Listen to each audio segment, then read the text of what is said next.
Right గా breaking news చూస్తున్నాం. కర్ణాటకలో ఇవాళ తెల్లవారుజామున ఘోర రోడ్డు ప్రమాదం సంభవించింది.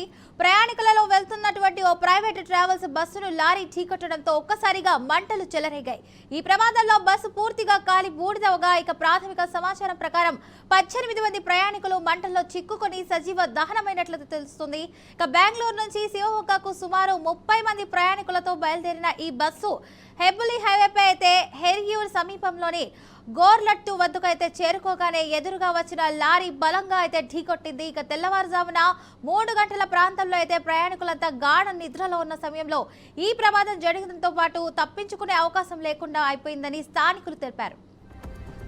లారీ ఢీకొన్న వెంటనే బస్సులో మంటలు చెలరేగి నిమిషాల వ్యవధిలోనే వాహనం అయితే మొత్తం వ్యాపించింది. ఇక మంటల ధాటికి బస్సు పూర్తిగా కాలి బూడిదైంది. సమాచారం అందుకున్న అగ్నిమాపక సిబ్బంది పోలీసులు ఘటనా స్థలానికి చేరుకొని మంటలను అదుపు చేశారు. ఇక ప్రమాద సమయంలో బస్సులో అయితే 30 మంది ఉన్నట్లు అధికారులు అయితే గుర్తిస్తున్నారు. ఇక మృతుల సంఖ్య మరింత పెరిగే అవకాశం కూడా ఉందని అధికారులు తెలిపారు. ప్రస్తుతం ఘటన అయితే స్థలంలో ఈ సహాయక చర్యలు అయితే ముమ్మరంగా కొనసాగుతున్నాయని, మృతదేహాలైతే పూర్తిగా గుర్తుపట్టలేనంతగా అయితే కాలిపోవడంతో మృతుల గుర్తింపు సవాలుగా అయితే మారిందని పోలీసులు అయితే వెల్లడించారు. ఇక ఇదే అంశానికి సంబంధించినటువంటి పూర్తి సమాచారాన్ని మా ప్రతినిధి సుప్రియ అయితే అందిస్తారు. చెప్పండి సుప్రియ, అసలు ఈ ప్రమాదం ఎలా జరిగిందంటారు? పోలీసులు ఏం వివరిస్తున్నారు?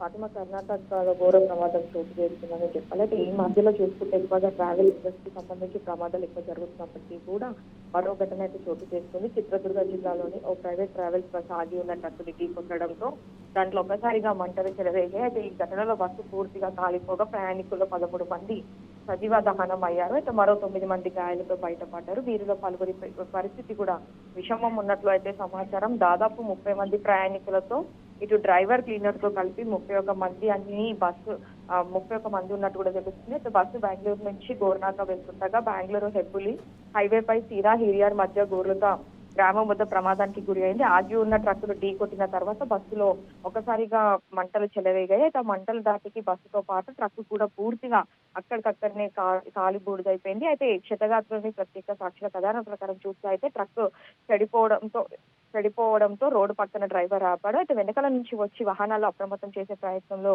చేయబోయాడు. అయితే అదే సమయంలో అతివేగంగా దూసుకొచ్చిన ప్రైవేట్ ట్రావెల్స్ స్లీపర్ బస్సు ఒకసారిగా ట్రక్కును ఢీకొట్టింది. డీజిల్ కొట్టడంతో ఒకసారిగా అందులో మంటలు అయితే ఎగిసిపడ్డాయి. అయితే ఆ మంటల్లో 2 వాహనాలు కాలి బూడిదయ్యాయి. బస్సు డ్రైవర్, క్లీనర్ అలాగే ట్రక్ డ్రైవర్ తో పాటు గాఢ నిద్రలో ఉన్న ప్రయాణికులు కూడా చాలా మంది కాలి బూడిదైనట్లు తెలుస్తుంది. అయితే ప్రయాణికుల్లో ఒక యువకుడు బస్సు అద్దాలు పలగొట్టాడు. దీంతో 9 మంది ప్రయాణికులు సురక్షితంగా బయటపడ్డారని కూడా తెలుసు. అయితే వీరిలో కొందరికి గాయాలు కావడంతో చిత్రపురి తీర ప్రభుత్వ ఆసుపత్రికి తరలించారు. అయితే కాలిన గాయాలతో ఉన్న క్షతగాత్రులను పలువురు విషమం ఉన్నట్లు కూడా తెలుస్తుంది. అయితే సమాచారం అందుకున్న ఫైర్ సిబ్బంది మంటలను అదుపులోకి తీసుకొచ్చారు. అయితే ట్రావెల్స్ నిర్వాహకులు ఇచ్చిన లిస్ట్ ప్రకారం చూస్తే మృతులు చాలా మంది గోర్నక వాసులే అని తెలుస్తుంది. అయితే సహాయక చర్యలు ముగిశాక మృతుల సంఖ్యపై కూడా ఒక క్లారిటీ వచ్చే అవకాశం కనిపిస్తుంది. ఈ ఘటనలో హైవే పై భారీగా ట్రాఫిక్ జామ్ అయింది. దీంతో పోలీసులు రంగంలోకి దిగి అయితే ట్రాఫిక్ ని క్లియర్ చేస్తున్నారు. ఫాతిమా, గతంలో చూసుకున్నట్లయితే టిప్పర్ లారీ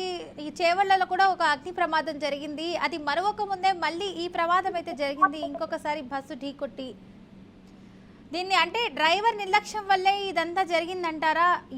ఏమని చెప్పారు పోలీసులు అయితే దర్యాప్తులో? మొన్న టిప్పర్ ఏదైతే చేవెళ్ల ప్రమాదంలో టిప్పర్ బస్సు ఢీ కొట్టడంతో కూడా చాలా మంది ప్రయాణికులు చనిపోవడం, అదే కుటుంబ సభ్యుల్లో కూడా విషాదం చోటు చేసుకోవడం, అది మరొక ముందే మరో టిప్పర్ కూడా ఢీ కొట్టడంతో మాత్రం ఇప్పుడు కూడా ఇది ఇంకా ఈరోజు క్రిస్మస్ పండుగ వేళ కూడా చాలా మంది మృతి చెందడంతో మాత్రము పలు కుటుంబాలలో కూడా విషాదాలు అల్లుతున్నాయి. అయితే ఇక్కడ చూసి హైవేల పైన కూడా ఒకసారిగా చూస్తే ఓవర్ స్పీడ్ ఒక కారణం అయితే ఇంకొక స్పీడ్ కూడా ఇటు టిప్పర్ డ్రైవర్లు అవ్వచ్చు, లేదంటే ఇటు బస్ కి సంబంధించిన డ్రైవర్లు అయితే మత్తులో ఉండడమే ఇది పలు కారణాలను కూడా తెలుస్తున్నాయి. ఒకవైపు నిద్ర ఇంకా ఓవర్ స్పీడ్ కారణంతో మాత్రం ఇలాంటివి చోటు చేసుకుంటున్నాయి. అయితే హైవే పైన కాబట్టి రాత్రి వేళలో ఎక్కువగా ఎవరు ఉండకపోవడంతో మాత్రం ఇటు ఓవర్ స్పీడ్ వెళ్లడంతో అయితే కొన్ని సమయాలలో ఆగి ఉన్న టిప్పర్లని ఢీ కొట్టడము, లేదంటే రాంగ్ రూట్ లో వెళ్లి ఆపోజిట్ వస్తున్న టిప్పర్ అవ్వచ్చు, లారీలు అవ్వచ్చు, హెవీ వెహికల్స్ ఏదైనప్పటికీ కూడా ఇలాంటి ప్రమాదాలు అయితే ఎక్కువగా డ్రైవర్ల నిర్లక్ష్యం అనే చెప్పాలి. అయితే డ్రైవర్ల నిర్లక్ష్యంతో మాత్రం చాలా మంది కుటుంబాలలో విషాదాలు అయితే అల్లుకుంటున్నాయి. Fatima, right, thank you Supriya for the update.